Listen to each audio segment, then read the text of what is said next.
ప్రైజ్లా దేవునికి స్తోత్రం కలుగును గాక. మనం ప్రార్థించుకునే వాక్య భాగంలో ప్రయత్నిద్దాం.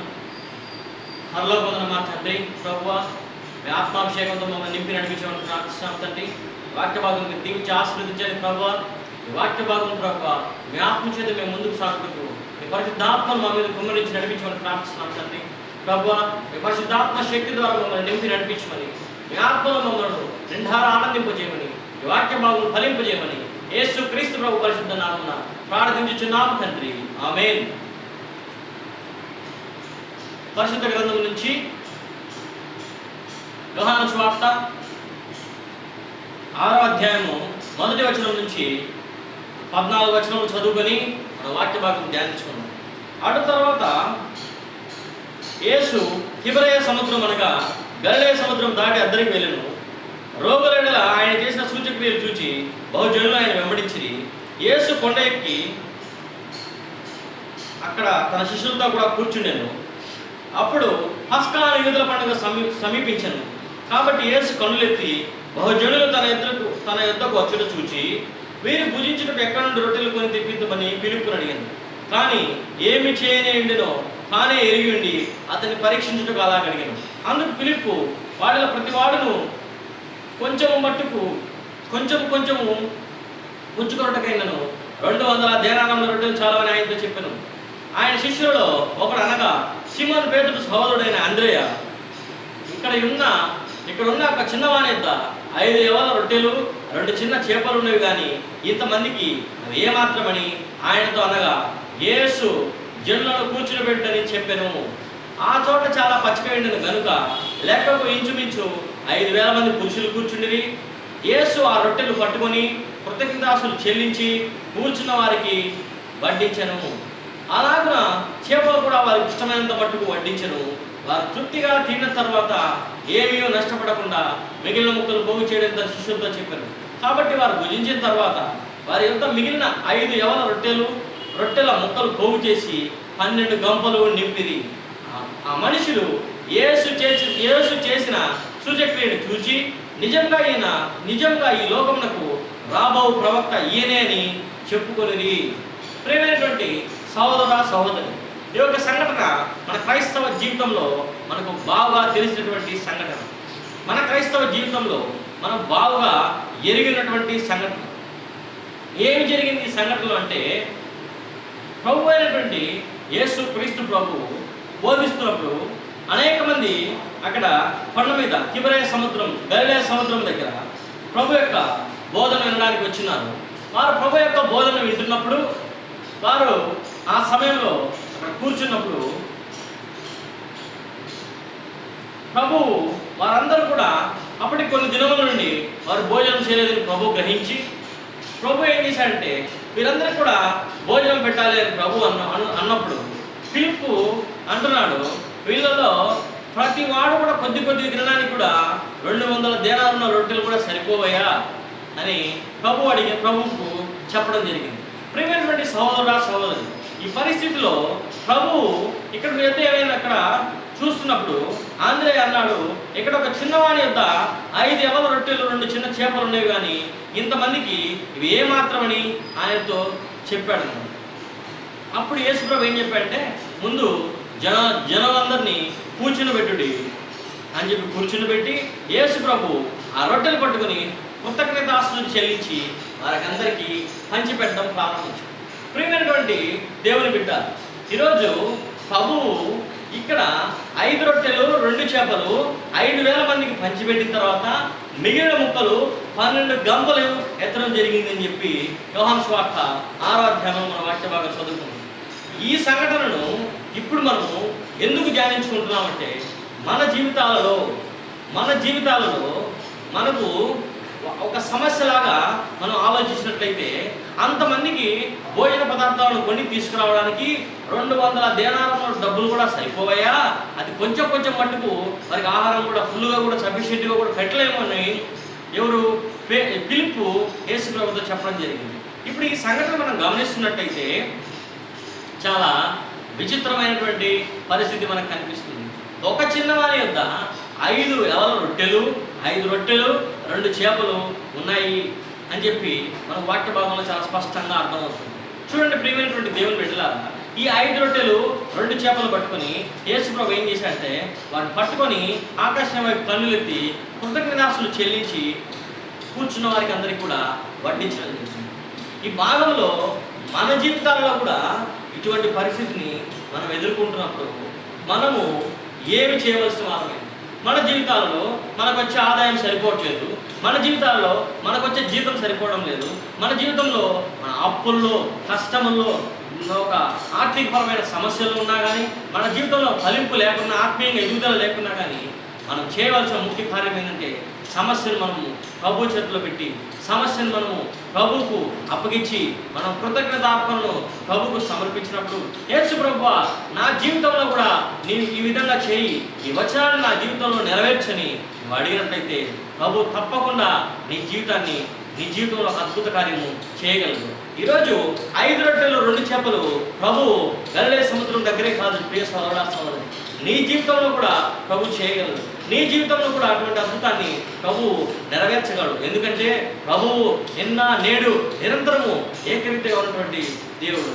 ఈరోజు నీవు నీ జీవితంలో ఎటువంటి పరిస్థితుల్లో ఉన్నావైతే నాకైతే తెలియదు, కానీ నా జీవితంలో ప్రభు నాకున్న సమస్యలన్నిటి నుంచి నన్ను విడిపించినాడు. ప్రభు నా జీవితంలో నాకున్న వ్యాధుల నుంచి ప్రభు నన్ను స్వస్థపరిచాడు. ప్రభు నా యొక్క ప్రతి ఒక్క పాప బంధకం నుంచి నన్ను విడిపించాడు. ఎప్పుడైతే మనం యేసు ప్రభు సన్నిధిలో చేరి మోకరించి, యేసు ప్రభు నా యొక్క కష్టం నుంచి విడిపించాయా, నీ రక్తంతో నన్ను కడిగావు, నన్ను పవిత్రపరచుకున్నావు, కానీ నేను ఈ కష్టం కాలలేకపోతున్నానని మనం ప్రార్థించినప్పుడు యేసు ప్రభు తన రక్తంతో మనల్ని కడిగి పవిత్రపరిచి మనల్ని ఆ యొక్క ఇరుకుల నుంచి, ఆ యొక్క ఇబ్బందుల నుంచి, ఆ యొక్క కష్టం నుంచి, ఆ యొక్క నష్టం నుంచి, ఆ యొక్క వ్యాధుల నుంచి, ఆ యొక్క బాధల నుంచి, ఆ యొక్క సమస్య నుంచి విడుదల చేయడానికి సిద్ధంగా ఉన్నాడు. ప్రియమైన సహోదరుడా సహోదరి, ఈరోజు ప్రభు మన కోసమే తన సమస్తాన్ని వదిలిపెట్టి తండ్రి కుడిపార్శ్వం ముందు కూర్చున్నటువంటి ఆ యొక్క భాగ్యమును కూడా విడిచిపెట్టి ప్రభు భూమి మీదకి నరరూపిగా రావడం జరిగింది. ఈ భూమి మీదకి ప్రభు వచ్చిన తర్వాత ప్రభు ఇక్కడ చేసినటువంటి సూచక్రియలు కూడా మన జీవితాల్లో కూడా ప్రభు నెరవేర్చగల సమర్థుడు. కేవలము 2000 సంవత్సరాల పూర్వము పరిశుద్ధ గ్రంథంలో రాయబడ్డాయి, కానీ ఈ కాలంలో జరగవని ఎవరైనా అనుకోవచ్చు. అవి అసాధ్యములు, ఇంకప్పుడు సూచక్రియలు లేవు, అప్పుడు మహత్కార్యాలు లేవు, నా జీవితంలో ఇంకేం జరగవని నువ్వు అనుకోవచ్చు. కానీ సహోదరుడా సహోదరి, ఈరోజు ప్రభు వాక్యం సెలవుస్తుంది, అది ఎటువంటి సందర్భమైనా కానీ ప్రభు దాన్ని చేయగల సమర్థుడు. ఈరోజు నీ జీవితంలో 5 రొట్టెలు 2 చేపలను 5,000 మందికి పంచినట్టుగా ప్రభు నీ జీవితాన్ని ఆశీర్వదించగలడు, ప్రభుని ఉద్యోగాన్ని ఆశీర్వదించగలడు, ప్రభుని యొక్క జీతం ఆశీర్వదించగలడు, ప్రభుని యొక్క పిల్లలను ఆశీర్వదించగలడు, ప్రభుని యొక్క కుటుంబం ఆశీర్వదించగలడు, ప్రభుని యొక్క సమస్త సంపదను ఆశీర్వదించగలడు, ప్రభుని యొక్క నీవు కలిగినటువంటి ఫలాంతలను ఆశీర్వదించగలడు. ఈరోజు ప్రియ సహోదరుడా సహోదరు, నా దగ్గర ఏముంది అని నువ్వు అనుకోవచ్చు.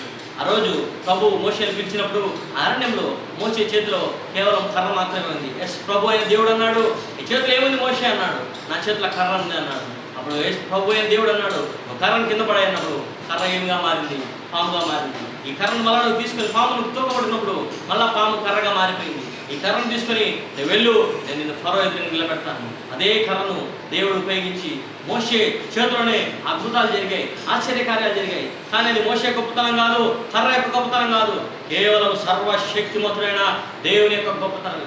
చూడండి ప్రియమైనటువంటి దేవుని బిడ్డల, మనము దావీదుని గమనించినట్లయితే దావీదు ఒక చినిగిపోయినటువంటి ఒక చిన్న నిక్కర్తో, ఒక చెడ్డీతో, ఒక చిన్న డ్రెస్ వేసుకొని, ఒక ఎవరుడైన 16 సంవత్సరమైనటువంటి బాలుడుగా, 14 సంవత్సరాలు 16 సంవత్సరాల మధ్య వయసుకున్న బాలుడుగా ఆ యుద్ధ రంగానికి వచ్చి అన్నలకు భోజనం అందించడానికి వచ్చినటువంటి ఆ యవన బాలుడు చిన్న తాడు, ఒడిశా తాడు, చిన్న రాయితో ఆ గొలియాతును హతం చేయడము జరిగింది. ప్రియమైనటువంటి దేవుని బిడ్డలారా, ఆ సమయంలో ప్రభు దావీదు చేతిలో ఉన్నటువంటి ఆ తాడును వాడుకున్నాడు. ప్రియమైనటువంటి సహోదరుడా సహోదరి, ఈరోజు యేసు ప్రభు 5 రొట్టెలు 2 చేపలు వాడుకుని 5,000 మందికి ఏ విధంగా పంచిపెట్టాడు, నిన్ను నన్ను వాడుకుని ప్రపంచానికి స్వార్థాన్ని అందించడానికి, ఈ ప్రపంచంలో నశించిపోతున్న వారికి అందరికీ కూడా వాక్యం అందించడానికి ప్రభు సిద్ధంగా ఉన్నాడు. అంతేగాని మళ్ళా ఒకసారి 5 రొట్టెలు 2 చేపలు పెట్టుకొని ఇంట్లో పెట్టుకొని ప్రభు వాటిని ఆశీర్వదించు అనేక మందికి పంచిపెట్టడానికి మనము ప్రభు యొక్క శక్తిని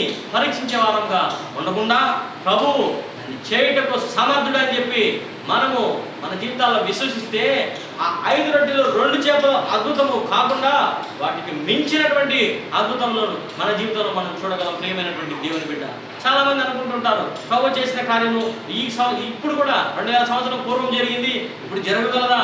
చేయగలడు.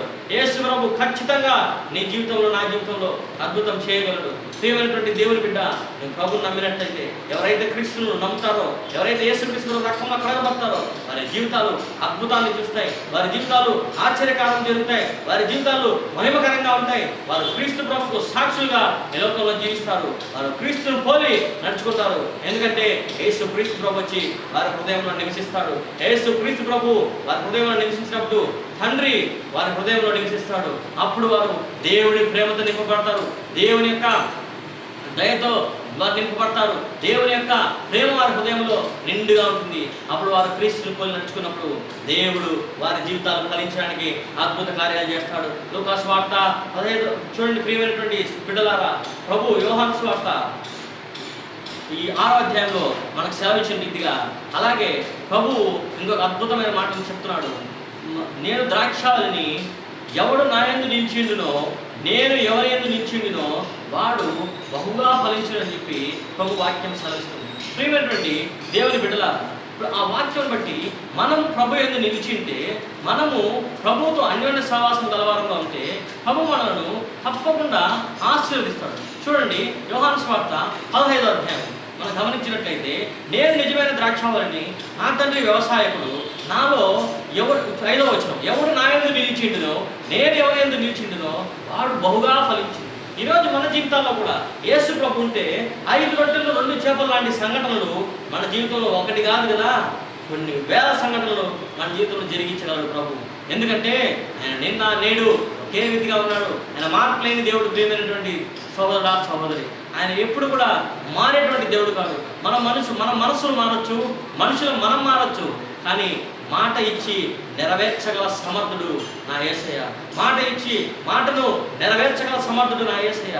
అందుకే పరిశుద్ధ గ్రంథంలో రాయడం జరిగింది, వాగ్దానం చేసిన దాన్ని నెరవేర్చుటకు సమర్థుడని అబ్రహాము నమ్మి దేవుని విశ్వాసించి విశ్వాసాలకు తండ్రిగా మారాడు. ఈరోజు నువ్వు నేను మన జీవితాలలో విశ్వాసాలకు మాదిరిగా జీవించాలంటే విశ్వాసం కలిగి ఉండాలి. ఒకవేళ నువ్వు విశ్వాసం నుంచి తొలగిపోయేదంటే యేసు ప్రభువుని అడుగు, యేసు ప్రభువా నా జీవితంలోనికి రా, నీ రక్తంతో నన్ను కడుగు, నీ పరిశుద్ధ రక్తంతో నన్ను మరొకసారి కడుగు ప్రభువా, నీ పరిశుద్ధ రక్తంతో నన్ను కడిగి పవిత్రపరచు ప్రభువా, నీ శిలువలో కార్చిన రక్తం ద్వారా ప్రభువా నన్ను కడిగి పవిత్రపరిచి నన్ను నూతన సృష్టిగా మార్చు ప్రభువా, నన్ను రక్షించు ప్రభువా అని అడిగితే యేసు ప్రభు వేగంగా నీ దగ్గరికి వచ్చి తన పరిశుద్ధ రక్తంతో నేను కడిగి పవిత్రపరిచి నిన్ను తన బిడ్డగా చేర్చుకుంటాడు. ప్రియ సహోదరుడా సహోదరి, ఈరోజు యేసు ప్రభు నీ జీవితంలో కూడా 5 రొట్టెలు 2 చేపల్లాగా అనేక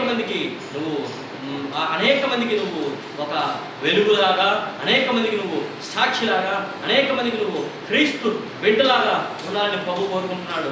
అంతేగాని ఏదో మానవ ప్రాంతంలో ఏదో ఒక దగ్గర నేను ఉంటానులే, ఎవరికి తెలియకుండా నేను దాక్కొని ఉంటానులే అని నువ్వు అనుకోవడానికి వీలు లేదు. ప్రియమైనటువంటి సహోదరుడా సహోదరి, ఈరోజు ప్రభు నేను పిలుస్తున్నాడు. సహోదరుడా ప్రభు పిలుస్తున్నాడు. సహోదరి ఈరోజు నేను ప్రభు పిలుస్తున్నాడు.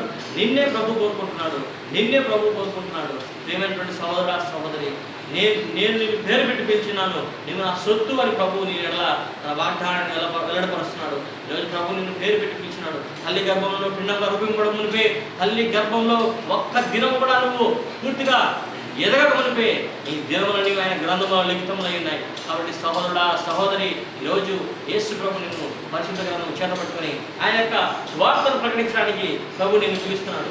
నీ జీవితంలో 5 రొట్టెలు 2 చేపలు లాంటి అద్భుతాలే కాకుండా ఇంకా అనేకమైన అద్భుతాలు ప్రభు జరిగించబోతున్నాడు. కాబట్టి ఈ దినంలో నీ అప్పులున్నాయా, యేసుప్రభుకు అప్పగించు. నీ కష్టాలున్నాయా, యేసుప్రభుకు అప్పగించు. నీ వ్యాధులున్నాయా, యేసుప్రభుకు అప్పగించు. నీ బాధలు ఉన్నాయా, యేసుప్రభుకు అప్పగించు. వివాహం కావడం లేదా, యేసుప్రభుకు అప్పగించు. సంతానం లేదా, యేసుప్రభుకు అప్పగించు. ఏ విధమైన బాధ అయినా నువ్వు యేసుప్రభుకు అప్పగించి నువ్వు నిశ్చింతగా ఉండు. ప్రభు నీ ఎడల సమస్త కార్యము జరిగించడానికి సమర్థుడు. నీ జీవితాన్ని ప్రభువు మార్చివేయగలడు. నీ జీవితాన్ని ప్రభువు ఆనందింపజేస్తాడు.